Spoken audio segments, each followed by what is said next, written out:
Hello, folks. Welcome back to the Wasted Possession podcast.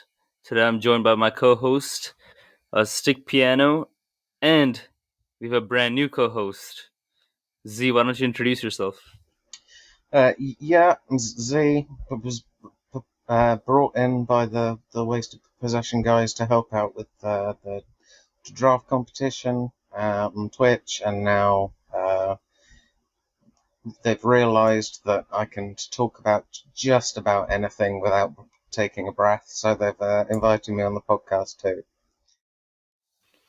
And you Awesome. have a Twitch channel too. I do have a Twitch channel, yeah, Battle at Twitch on Twitch.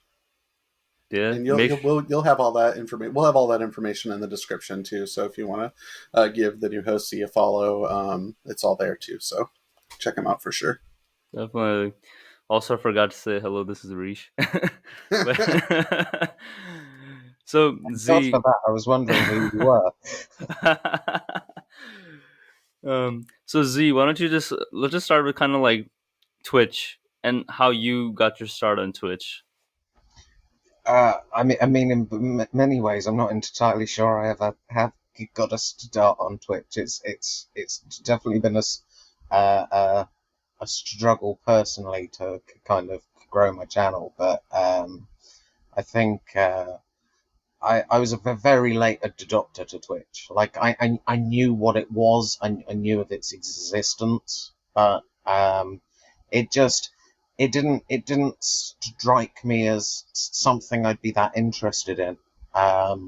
Just because it always gave me the idea that it was just people playing games, and they might occasionally glance at a chat, and I'm like, why would I want to watch people play games? But I actually got onto it for a completely different reason. I'm friends with a British comedian called Mark Watson, and he used it for a charity event he was running, basically like a 24-hour comedy show on Twitch. And so I was watching and supporting through that.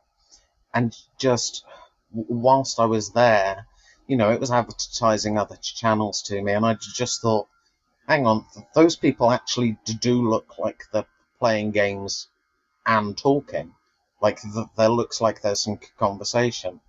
So, I looked, Football Manager has always been my primary game. I play a lot of sports games, but FM, I've had every single one for years and years. Just looked through the channels. I saw and spoke to some really great streamers. I've always had an affinity more towards the smaller to medium sized ones, because I think you can talk to them, you can ask them questions. And I saw some really good ones, and being honest, I also saw some really bad ones. And I thought, if I if I were to do it, it would definitely be different, because obviously, like, for anyone who's not aware, I am disabled. It's not feasible for me to sit up at a desk and stream like most people. So I stream and I record from in my bed, and I thought it's going to be different. It's definitely going to be a different vibe. I'm going to have to rely on what I'm saying and what I'm playing more than maybe some people can with, being more energetic, sort of physically. But I thought I'd give it a go, and that's been going probably about 6, 7 months now, and I have a small channel, and that's okay. I've started to get a little bit of a community. It's kind of a shared community. I'd say there's a couple of other streamers who I'm close with, and I've basically picked up people from them, so that the communities are very similar. But yeah, it's getting there. And then obviously, I was watching some people I'd watched be involved with the draft premiership, and got to know Stick, and uh, I Stick and I to joke about this now. I didn't like Stick to begin with. We didn't get on at all because I couldn't read him, and certain things were being said to me which, they were maybe slightly misconstrued in places. But as we got more comfortable, I was basically like, yeah, he's pretty direct. So I have event hosting experience. I'm just going to tell him what I think's wrong with his product, and he can either listen to me or he can ignore me. And so, we started having a more regular dialogue, and, now you've just let me to talk for about 5 minutes without stopping. I told you I can do it without taking a breath. So Yeah, for it you, was pretty hilarious when I found out that we didn't really get on, and that it was just a pretty funny moment because it made me realize too that there was a time I've definitely struggled with, in competitive environments, being a sore loser a lot in my life. And I think I'm a lot better at it now than I used to be. But when I started doing drafts for the first time on Twitch, some like old habits sort of came up, and I was being sarcastic in places where I shouldn't have been, and like not being as gracious in defeat as I should be as well, and like blaming variance and luck, and like not being congratulatory to my opponents, and it definitely didn't play well. And then to top that off, I like played the role of I'm overconfident fantasy sports American expert guy in a bunch of people's streams, and I don't think that really sat well either. And so the combination of those two things, I don't think Z was alone either. And so I've tried to chill on some of that like persona building. It didn't really work out for me, and ever since I have chilled away from that, like my stream's done a lot better too, and I feel a lot healthier too about the competitions that I'm in. I think it's something I've noticed a lot is that where streamers either use a character or exaggerate aspects of themselves as part of a role but not quite a new character, you sometimes struggle if you're talking to them a lot because that you see them around the community, working out which bits are them and which bits are I'm doing this sort of for my channel. I mean, I've never really struggled with that because I'm grouchy and cantankerous and lippy, but both in reality and on stream. So that's not a problem. It's just I'm just a gobshite, whoever I'm talking to. So, but there are certain people who either I thought I liked them based on first impressions, and then I'm like, actually, what I thought was just funny character building wasn't, and then vice versa. That people like Stick, I saw a few things I really didn't like, and was like, actually, you are a good guy, just. Some of how you put yourself across isn't necessarily to my taste. Absolutely. interesting. Do you think there it's like a like there's like I guess a disconnect in like what we call the stereotypical American, the stereotypical British? Um, I think that's probably true for some people.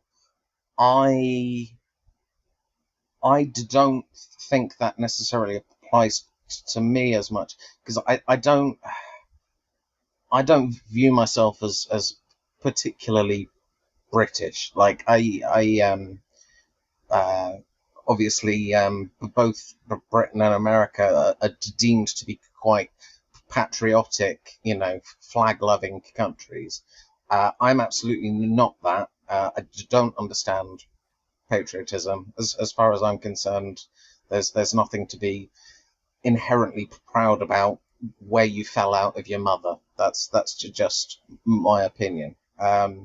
So I look more at what people are like and characteristics beyond their nationality, and so I tend to think that I probably pick up things from different cultures more naturally, either things I've watched or family members who are from other countries or whatever. So I don't think that's been a primary issue for me. That said, I definitely do think that there are instances that the American stream, the American community can take weirdly to some of the Brits and vice versa. So yes, but not for me.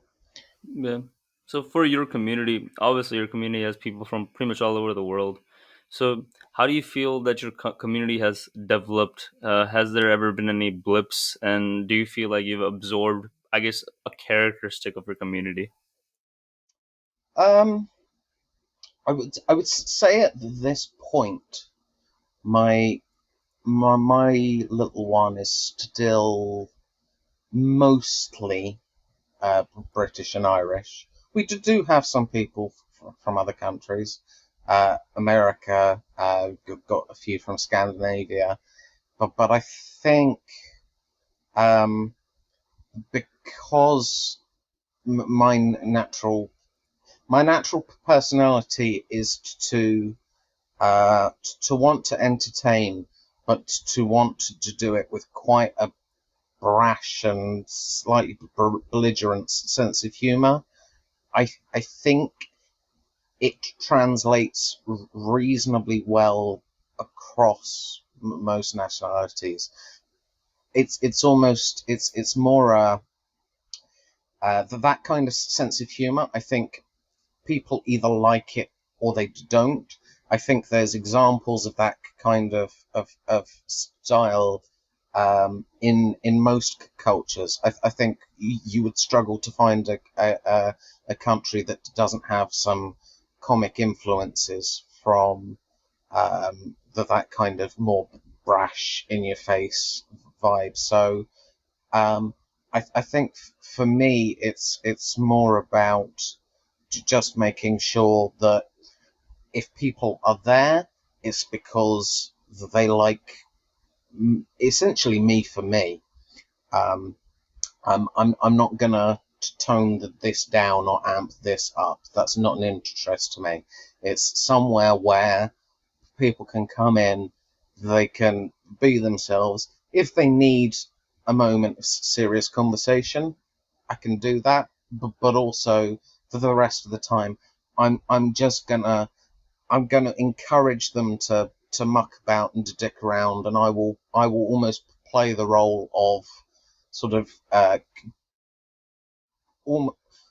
sort of grouchy older person, which I am compared to a lot of the the people who go in there, um, and sort of almost chide them for being childish, whilst being incredibly childish myself. It's a sort of it's a tongue-in-cheek, deliberate hypocrisy that it, you know people either get it or they don't. But it means that when people do stop and do chat, then I know that they're my sort of people. Right, right. Yeah. Stick, I want to give you some time as well to ask some questions. Yeah, no. Ask. You want to ask the same question? Yeah, like if you have any questions you want to ask. No, I mean, I think that I think growing. I think it's interesting that Z plays different games too, because like you talked earlier too about how sometimes becoming a streamer, especially if you do so sort of at the behest of other parts of other communities, that you end up sort of splintering off and sharing a lot of the community of the other streamers. Like in this instance, McKinn's, who are all pretty close to, and is one of the primary reasons why the draft premiership exists, even Mm-hmm. in the first place. But playing different games, I think, helps maybe over time slowly start to be like, oh, this is someone who found you because you were in the F1 category. And like, even though like a community might be international or it might be shared with someone else, like branching out and playing different games is a great way to grow. And we see so many streamers that have done that, like people who have done GeoGuessr or people that have just taken a break and played MLB The Show or whatever for like a few months before getting back to Football Manager. And so like as long as people know what they're in for and like I think that can playing different games can help you sort of bridge any cultural gaps or like where rather than being like, oh, you're British, so you like football. Instead, it's like, oh, you like golf too, or you like F1 too, and then people from all over can sort of just kind of identify with the streamers' like preferences and stuff like that. So, I mean, I do think like building a community can cultures can also be game ecosystems. They're not just like nationalities. And so even if you're not like flag waving, because like I'm no flag waver for the United States either, and I agree with what Z was saying when it's like, who cares where your mom dropped you. Like I get that fully and then heavily endorse that. And so building a community is difficult. And thinking about the kind of cultures you want to blend is way beyond nationality. And like game ecosystems, I think, can be a big part of that too. Yeah, I mean, I think I would say at this point that there aren't that many people who found me because of other games I've played. There's a few where it's usually if I raid across to someone and they don't recognize me, then they and a couple of their followers might follow there and then we may have a chat at a later point. I think in terms of the base community at this point, it is still an FM community, and streams I do outside of that, it's FM fans going, I like this guy, do I like this sport, and then making a decision whether they're going to come in that day. And that's, to me though, that's still fine. I would rather have a couple of quieter days, but be playing something that means that I'm not being driven slowly insane by just playing the one thing. I think, you mentioned McKinn's there. The great thing about McKinn's just loves Football Manager. So he will play it ad nauseum, and that's fine. But that doesn't work for me. Gotcha. Talking about going to different communities or having, or growing your community, so on and so forth. Messi to PSG. That was an awkward transition, Leash, but we'll go with it. What can I say? Just a bit of thing, man. So, what are your thoughts?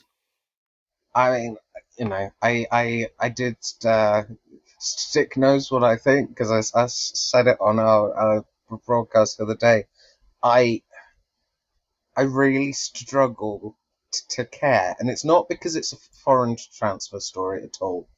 That there are plenty of moves that happen outside of the English system that do capture my interest when I read about them. But the thing with Messi was we had this whole will he, won't he sign a new contract thing, and people are going, oh, it's such a big story, and I'm going, yeah, but it was also a big story the other 7 or 8 times we've been through this. We've done all this. It's whether it happens or it doesn't, it has the vibe of the boy who cried wolf. Sometimes it's Messi, sometimes it's the club, but both have had times where they're like, oh, he's definitely leaving. No, he's not. Yes, he is. And then I was like, okay, so what if this is the time, which it has turned out to be? What if this is the time he actually leaves? He was only ever going to go to one club. There was only one club that could realistically afford him and that he would be interested in. And that was PSG. And, PSG, I don't dislike PSG any more than I dislike City for hoovering up players because they have more money to spend. that's just a part of the game, but it does mean that I don't care. I don't see, oh, you're doing really well. You've picked up this great player. It's just, no, you've got the money to do this, and you've done it. Big whoop. So, I just watched the whole thing, and I stared at the people who genuinely, really felt invested in it. And I don't just mean Barcelona fans, fine. I could get it for them. PSG fans, fine. I could get it for them. Everybody else, if you are that invested in this peculiar, repetitive pantomime, I almost feel sorry for you. Find something else to do. Go outside. Like, I didn't get it. I didn't get it, and even now it's transpired he's left. I still don't get it. So that's my take on it. But I realise I am not the bigger picture. I mean, I think there is like a cult of celebrity just in general that sort of is like the same way that the paparazzi cares about like where Jennifer Lawrence has lunch or whatever. I think that there's some component of that too in sports, and Messi is one of the few people that kind of really triggers him and Ronaldo and a few other players really trigger that kind of like cult of celebrity as well. But I think there's like a small component that I can understand that's like, could he come to my league? And what does that mean for the league that I'm rooting for and the league where my main rooting interest in is like if you live in Spain but don't root for Barcelona, losing Messi as a draw for La Liga's television contract or anything else, like could have ripple effects for the financials of the entire league, not just Barcelona. And so like in other leagues, kind of like Ligue 1, kind of like now getting that, like it's not just PSG that will benefit, it's mostly PSG that will benefit in that league financially, but there will be some trickle down, potentially like more media attention, more people are going to get coverage in the league, more eyes on it, even outside of PSG there'll be more eyes now on Ligue 1 than there were before. And so like I could see sort of being self-interested from a like country perspective. Like what if he came to the Prem? What would that mean for the title race? Like I'm a Liverpool fan. He's clearly not going to come here, but like if he went to City, what does that mean for our rooting interest and or our financial bottom line or whatever? So I could see it, but I also tend to side with Z. Like there really was maybe one other choice, like maybe City makes it happen, but they would have had to have a couple players out for FFP and stuff like that. For me, the most interesting part of it is how did PSG manage it? Like, apparently, they're saying, I saw this like headline. I'll admit right now to not being super informed. So if either of you guys have read the story and know more about it, like definitely add to this. But I saw that maybe PSG has like an exemption for FFP until 2023, and so they were able to sign Messi and not have it impact their FFP. Whereas like Barcelona is not exempt from that, and it would have broken FFP rules for Barca, and so they didn't get to keep him. And so like to me, just as like a football fan, is like that's crap. Like that should not be a thing. And the fact that it might have been is to me that's a reason to follow the story. But that's just from like a mechanical standpoint, not like where will Messi end up. It's like why and how did he end up with PSG, and is it fair? That's the part of it that like I've tried to like kind of pay attention to and follow. But yeah, I kind of agree. Like, who cares from a personal standpoint? Like, what team he plays for? Like, boring. We've been through this before. Like, boy who cried wolf kind of like scenario. Like Z is talking about. I'm with him there, 100%. Right. So I think what happened was basically FFP was relaxed. However, La Liga has its own FFP basically, right? And so La Liga was basically like, no, like you cannot, you cannot register a player who's going to take you over this particular salary limit or expenditure limit that we have set for you based on all these other variables. So because PSG is not, subject to La Liga FFP, they're subject to just the European FFP, which has been relaxed. They were able to sign Messi, but also the other thing is, remember, like Ligue 1 was in like massive financial trouble, like literally like like a couple of weeks ago, not a couple of weeks ago, literally until yesterday, till Messi signed, right? Because effectively they had given I think like 80% or 70% of their coverage deal to this company, which realized that it was going to go bankrupt because they'd overpaid for the Liga deal and were not getting enough subscribers to actually watch Liga. And then Liga gave that same deal at a discounted price to, they transferred over to Amazon, who are obviously paying a lot less. And then the other broadcaster who had the other like 20 or 30% of Ligon's broadcasting rights was like, wait a second, now we are overpaying for this deal because 80% or 70% is being broadcasted by Amazon at a cheaper price. So like they were in a huge financial mess, and I think getting Messi literally like, if like pretty much we were looking at a point like I remember reading articles, we were talking about how Ligue 1 clubs are just gonna sink like the Titanic basically. So Messi, this Messi transfer could possibly have just saved the French top division and all the consequences which go with it.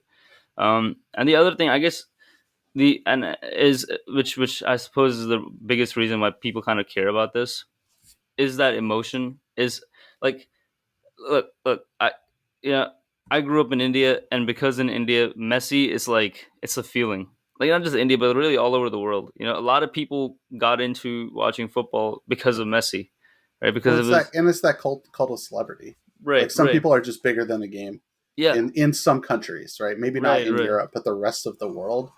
Like you don't, the rest of the world can't watch La Liga every weekend. They can't watch the Premier League every weekend, but they can know about Messi. They can watch exactly, Messi highlights on YouTube. Like, exactly. yeah, Right. It's just the thing is and that's the thing. This is something which Ronaldo doesn't like. Ronaldo is a great player, and I'm sure he's brought in a lot of new fans to the sport. But the way Messi plays the sport, right?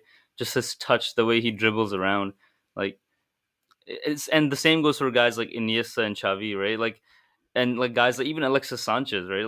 Like these guys made like, yes, there may be more efficient players, or yes, there may be like other players who do other things, but there's just the style which a lot of these guys who came out of Barcelona from that particular golden generation had, which was just so attractive, right? Like that's why like Barcelona has like one of the largest fan bases in the world. It's just, and if you look at where primarily their fan base is in places like North America and Asia, right, which are not traditional football markets, because that team, that golden generation, and their way of playing, and the players they have, and the art and the beauty of it, it brought in a lot of people into football.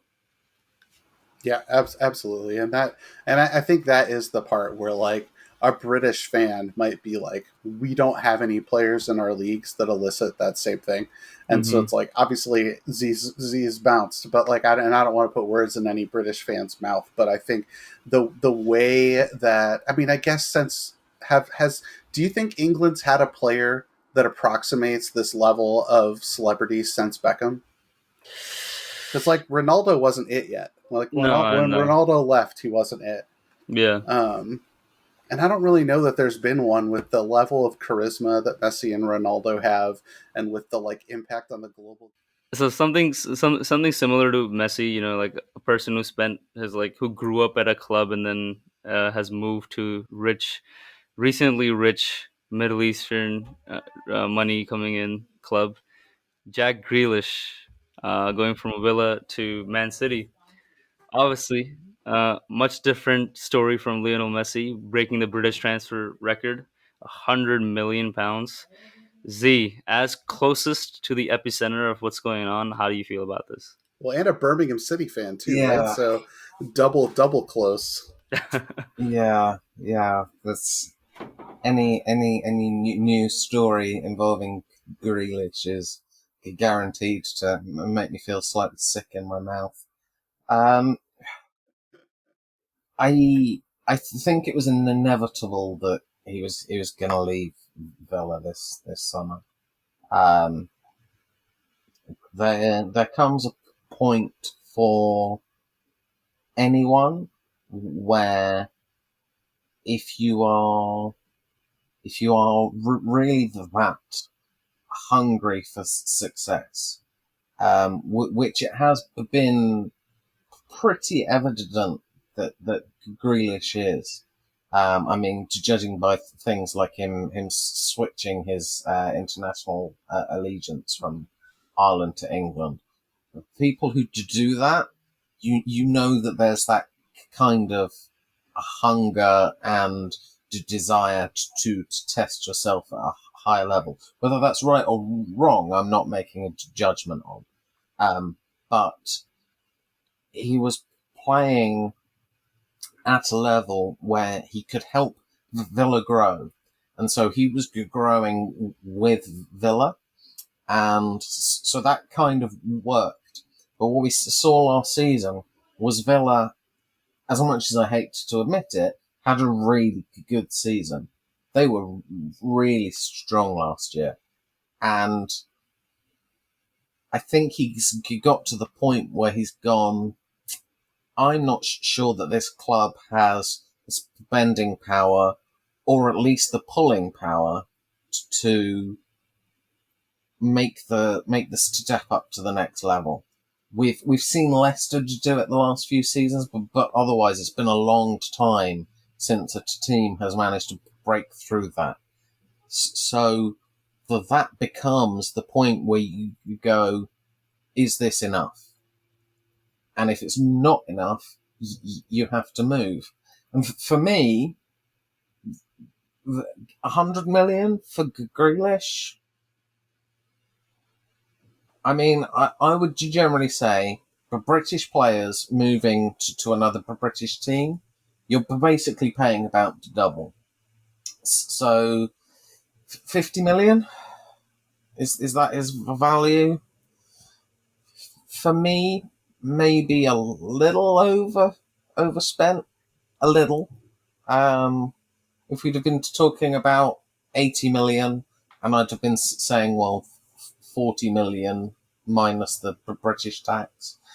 So then I think that would have been pretty reasonable, but I do think it's probably the best move for him that he could have made, though, because I think Guardiola is probably the most likely to utilize him in a way that suits his style.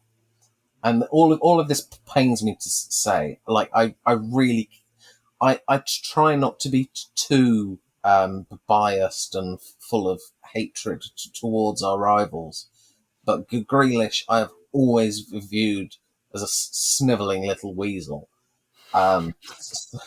So to even acknowledge that he has an iota of talent is painful to me. But as this is a football podcast, I will rein that hatred in, and try and be objective. So yeah, it's actually weird in that I find almost the fans' reaction to this is more of a story than the transfer itself, because I think everybody outside of Aston Villa fans knew this was coming this summer. All of us, we knew it was either this or he stayed forever and he became a one club man. That was it. So that's the only interesting thing inherently about the transfer is the price. It's whether, that price is fair, whether it's indicative of a bigger picture, that the actual move is just, yeah, makes sense. Grealish to City, yeah, that's a good match. So, yeah, that's just as much objectivity as I can manage in one go. Yeah, I mean, I think the fact that City gets a lot out of Riyad Mahrez, I feel like a player that is kind of limited physically now at this point in his career as well, and Grealish isn't that yet. Although I don't think he's all that far away. Like, he doesn't have like elite physicals, but he's more physical than Mahrez is, and playing opposite Mahrez in a system that already knows how to get a lot out of these like wingers that cut inside but without like blistering pace, like kind of does somewhat what Sane was able to do, but in a very different way. I think he's going to be wildly successful at City, and I don't think it's all that controversial to say that it's like the perfect move for him. I agree with Z completely. And the money, 80 million is, you said that number, and I was like, yeah, why isn't that the price? How did Villa pull this off? 80 million is the perfect price for him. 100 is kind of silly, and maybe that is the only thing that could like make this move go wrong, is the pressure that comes with being the triple digit British player. So I could maybe see that, but aside from that, like I think he's a great system fit and is a lot of money. Right. And like Villa has spent it really well. Yeah. And hilariously, they knew what the amount was going to be. They had to have known because they've spent exactly 100 million basically on 3 players, and it's just like how much better is Grealish than Buendia? Like how much better? Like he's better for sure, but like he's not that much better. And they got Buendia for way cheaper, and a player who knows the league and knows how to play in the Premier League, like is familiar with England. Like Buendia is 80%, 85% of the player Grealish is for 40% of the cost. Plus Leon Bailey, like it's just a master stroke of squad building, in my opinion, by Villa, and that's probably really hard for Z to admit, but it is. Like I'm as an Everton fan, I am livid because both of those players are on my short. We're on my short list, and it's like we signed Andros Townsend on a free, and Villa's pulling off heists of Buendia and Leon Bailey, and it's And just Ings. like God, Yeah. what? Yeah, and Ings on top of that, right? Like and Right. Ings For 25 million for a it's guy like who scores every absurd other price. game. An Yeah. absurd price for Danny Ings as well. Like just completely cut rate price. And I think one of the transfers that most clearly illustrates how the like COVID football economy is affecting the non-big clubs.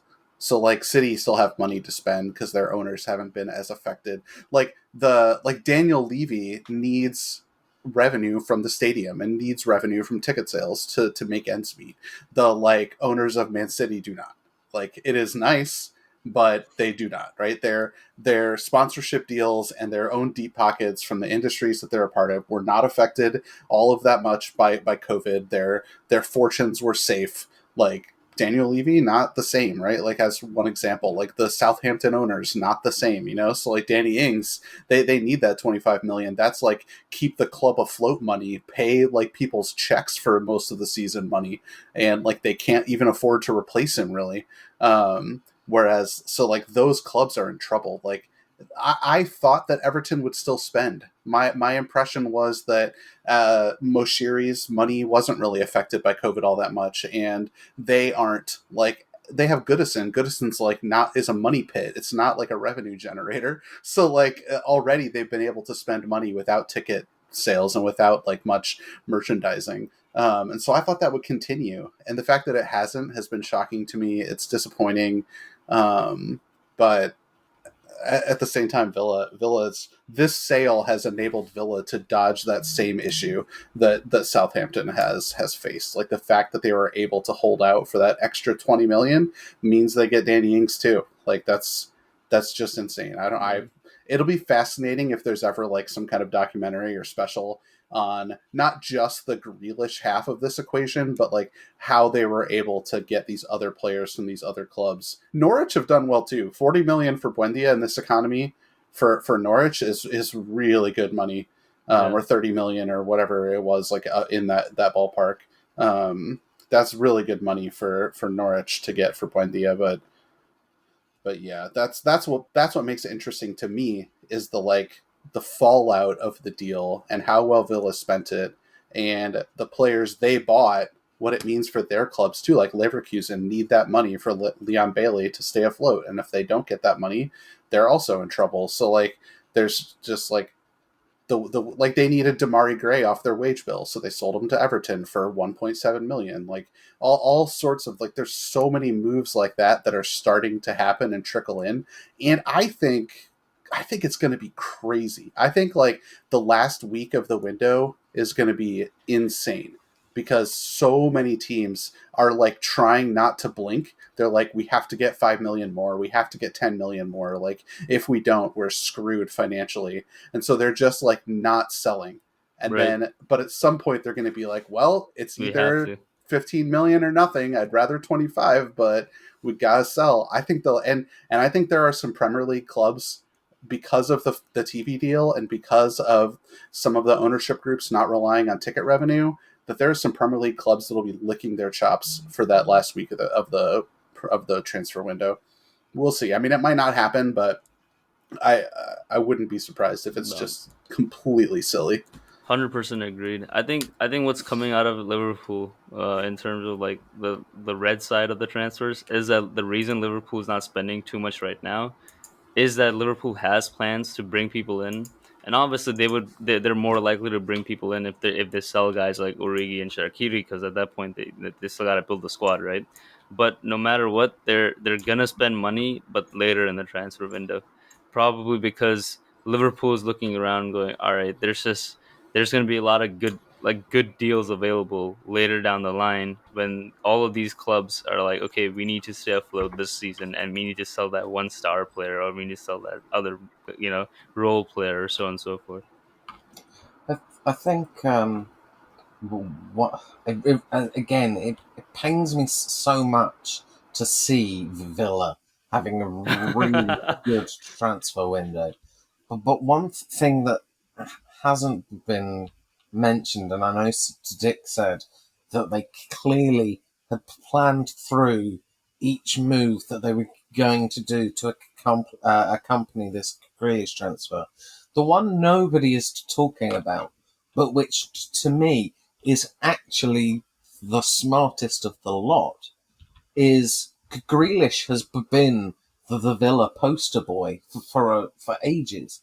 He's been that homegrown golden talent that sort of the fans can get behind, and no one seems to have noticed that as Grealish has left, just a little while beforehand, they brought back their old golden poster boy in Ashley Young. And Ashley Ooh. Young, for Villa, can still do a really big job, I think. He's not the player he was. He couldn't get into a United team anymore. But at Villa, and especially with that sort of fan crescendo that will inevitably follow him, that they've made sure that they've kept that integral homegrown figure in the squad. And to me, because it cost nothing. Yeah. It cost nothing, and they know what they're getting.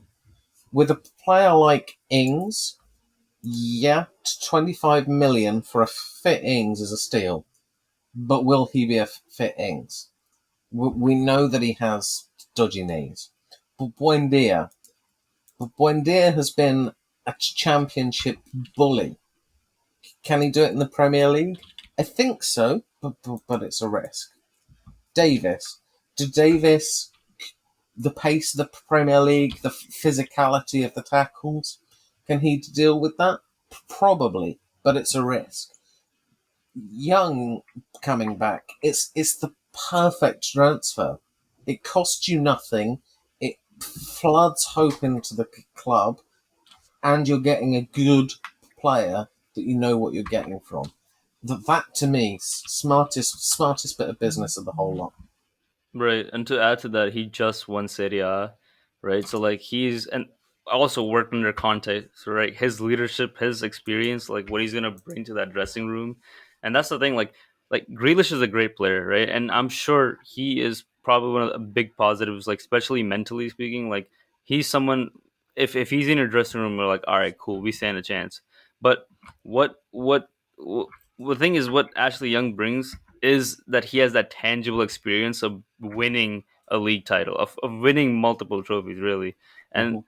that, like, I mean, what it's gonna do to Villa's confidence. I mean, especially if you have John Terry and Young in there, right? Like that, it's gonna be huge. It's gonna lift that squad up, and it's gonna really, like, especially in those difficult situations where you just need that 1-0 draw, 1-0 win, or 0-0 draw.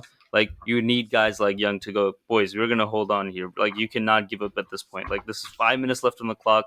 Come on, fight for this, right? Like, yes, Grealish and all those other guys can say the same thing, but the impact, the emotion, the experiential knowledge is just not there. Yeah, I agree entirely. Yeah. And I guess kind of looking at the other side of the coin, right? Like, what about Spurs? Like, if we saw Villa, be so like, really, at least from this point, it looks like Villa is a better team now after selling Grealish and getting all those people in, right? Do you feel like Spurs can do the same thing with Kane?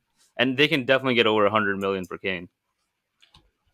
Yeah, it's an interesting one. I think the the problem with Spurs is also what's really good about Spurs, and it's that Daniel Levy gives no fucks. He will make you an offer, and you can accept it or you don't.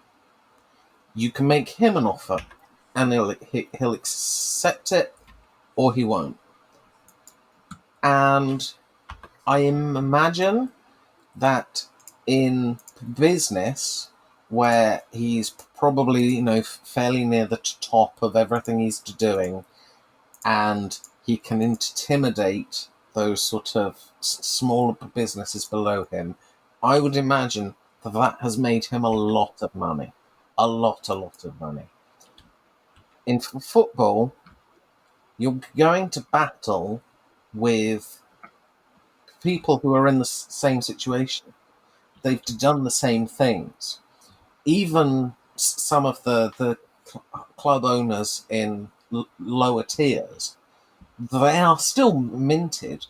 It's not cheap to own a football club anymore. You would really struggle to own one, sort of running a business that's successful in that town, and that's it. So when that happens, it becomes less of a guarantee that you make that money. And there are times where he's gone, that's the price, to take it or leave it. And it's worked for him. And he's got money. I mean, I've realised that now when we think of 80 million for Gareth Bale, that sounds like a tiny amount because of 100 million for Grealish. But But even just in those few years, those prices have gone up and up. 80 million for Bale, he negotiated that incredibly well. He said, this is the price. And he did not move. And he didn't move for, I think, about a season and a half. Never caving. So when that works, it's brilliant. What I think the issue is with Kane is that even the richest clubs, even the clubs with no debt, they would probably like at the moment to spread payments out. That they're going, we'd kind of like, we'll give you money up front, but we'd also like to spread some of it. But because even we have been impacted by the pandemic. And I think Levy's going, I'll allow you a little bit of leeway, but not a lot. And I think this is one where he is pricing himself out of the deal. If they need the money, and they need it now, he has to be a little more flexible because of the climate. In reality, there's maybe a couple of clubs, a PSG, maybe one of the top La Liga clubs, just maybe might be able to pull some of the funds together to make a bid. City, I don't think will after Grealish. I could be wrong. City always seem to find more money, but I think Levy might be pricing himself out of being able to make that deal this summer. And Kane's not getting any younger. I think Kane is probably at the peak of his value now. Right now, yeah. If you sell him, it's now. Take the leeway. Spread, to take half, spread out the other half. You're still getting the money. This is the only point that you're going to get close to 150 for him, in my opinion. I could be wrong, but next season, would I be surprised if it was closer to? I mean, I'd say closer to 100, but the fees go up every year. So let's say 110, 120 next year. Wouldn't surprise me. I think if he wants 150, has to sell this year. Yeah. I think he said even higher than that. I think they've said it's 200 or something like that. Yeah. Which is just crazy money. There's no way they're getting that. Yeah. And if that's his line in the sand, then Harry Kane's going to play for Tottenham next year, and he's going to be unhappy about it. See, I think because I know they're interested in getting Lautaro Martinez, and even though Inter Milan, this is their thing, right? Basically, people say we want a player from Inter. Inter say no, and then next thing you know, that player leaves Inter, right? Because ultimately they're trying to liquidate all their assets, right? So I'm pretty sure Lautaro Martinez, if anybody's interested, will be will be leaving Inter, and I think he's probably going to come to Spurs. And I think the price they're throwing around at like 60 million. I think it's probably going to be there about, right? And probably what's happening is probably like you said, like near the end of the transfer window is probably when we're gonna see a Kane move if Kane moves, right? And I still I think it's gonna be Man City because like look, there's a reason why Man City didn't pursue the Messi deal. It's not just because Grealish is coming in because look, Messi's available on a free, right? You can offer him a cut, you can give him a cut price. Like he signed for PSG for basically 25 million, and with all the the add-ons, it comes up to 35 million a year, right? I'm pretty sure like if anyone can afford that price, like Man City can. I think the reason Man City didn't go after Messi, yeah, they signed Grealish, but the real reason why they didn't go after Messi is because for their plan was Kane and Grealish. I know they're going to bring Kane in. I don't think they're going to bring him for 200 million. I think it's going to be a price probably a little bit over 100 million, right? I mean 200 million is just more like, it's just more of an arbitrary line. They're just trying to throwing out there to try to, try to bump up the price as much as possible, if that makes sense. But I think what's probably going to happen is near the end of transfer window, Kane is going to go, and Spurs are going to spend that money on guys like Lautaro Martinez. Are you? I think that City's going to get Martinez and just leave Daniel Levy holding Kane's bag. Like, that's what I would do. Like, you already spent 100 million on Grealish. You can get Lautaro Martinez at a cut rate price and a less of a wage than you can Harry Kane. And Martinez is arguably a better fit in Pep Guardiola's offense. Like, I think much better approximate the kind of role that both Gabriel Jesus and Sergio Aguero play when they're leading the line. Like, Harry Kane is not the same kind of player. Like you play this sort of false nine shadow striker running onto through balls and being able to drift out wide and switch spaces with Bernardo Silva and with Riyad Mahrez and I guess now with Jack Grealish. Like, Harry Kane can't do any of that. Like, Harry Kane has to have the ball on his feet, dropping deep. It's going to change the way Pep plays, and I have no doubt that Pep can't get the most out of Harry Kane. Like, no doubt. Like, Pep's a genius. Like, wouldn't surprise me. I just think Martinez is a system fit. He's way cheaper. He's way younger. They can control him for longer, and Inter want to get rid of him. To me, it's like you don't give your rival a bunch of money. You leave them with a depreciating asset that has been injured once at least semi-majorly for 3 straight seasons, and you. I think they're better. City, I think, is a better team with. Maybe it's brash to say they're a better team with Martinez than they would be with Kane. That's probably a little silly, but it's not that much different. It's certainly not 50 million, 60 million, 70 million different. That's for sure.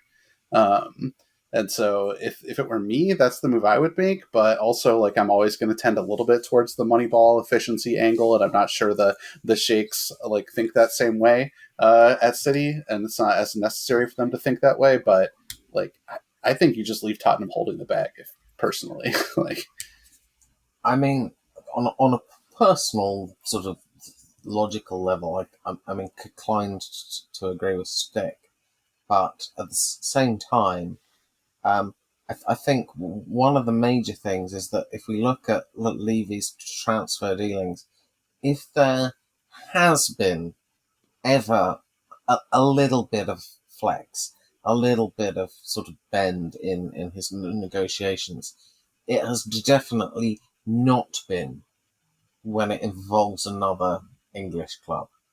When it's an English club, that is truly when he doubles down. And I just think City are going to look at things and go, last season, we had Noah Aguero for most of it. And a lot of the time, didn't even play Gabriel Jesus. Are they thinking right now that with a Grealish in, Guardiola was talking about playing Ferran Torres more often as a striker? Their system is as close to being a strikerless system in the Premier League. So, irrespective of whether they could go after Martinez, who I do agree would be a better fit, I think Martinez would waltz into that centre position, whereas I think Kane would probably have to go through a learning process before he was playing game in, game out. But do they need a striker at all? Do they need to bring that in? Is it a case of if we need a striker, we have Jesus? If they want someone with a bit more height, a little bit more directness, this could be the season that we start seeing Liam Delap coming on from the bench. Do they need Kane? I think Kane needs City more than City need Kane. I think Levy needs the money more than Levy needs Kane. So to me, if City have got their wits about them, that they play hardball to the end, and if Levy doesn't break later in the window, if they even want Kane at all, then just move on, go without it.